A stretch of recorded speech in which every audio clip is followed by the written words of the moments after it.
না না, আপনি এই যে গাড়িটা এই দেখুন, এই দেখুন ওপর থেকে এই ব্রিজের কাজের ওপর থেকে পাথর পড়ছে। এই যে বাইক যারা চালিয়ে যায়, হেঁটে যায় সাধারণ মানুষ, তাদের মাথায় পড়লে কি করতো? তাদের মাথায় পড়লে কি হতো? আপনি কি ইঞ্জিনিয়ার এখানে? এই ব্রিজের ইঞ্জিনিয়ার আপনি? না না, আমি এইচআর ডিপার্টমেন্ট। এইচআর ডিপার্টমেন্টে? তাহলে আপনি মাথায় পড়লে দায়টা কে নিত? রাজ্য সরকার? কে দায় নিত? এইভাবে কি পশ্চিমবঙ্গে মানুষ মরবে নাকি এইভাবে রোজ রাস্তাঘাটে? আপনি চলুন, আমিও যাচ্ছি।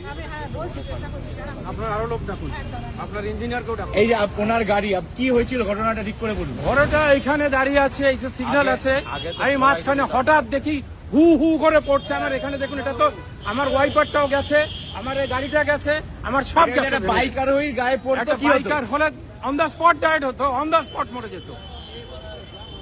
হ্যাঁ,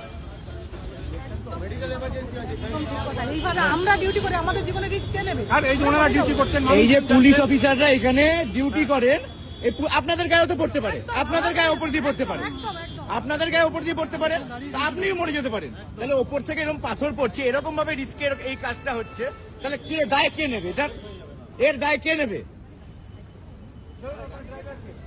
কোন সেফটি ছাড়া আজকে এই রাস্তার কাজ হচ্ছে, মানে পশ্চিমবঙ্গের মানুষ কুকুর ছাগল ভাবে এভাবেই রাস্তাঘাটে মরবে।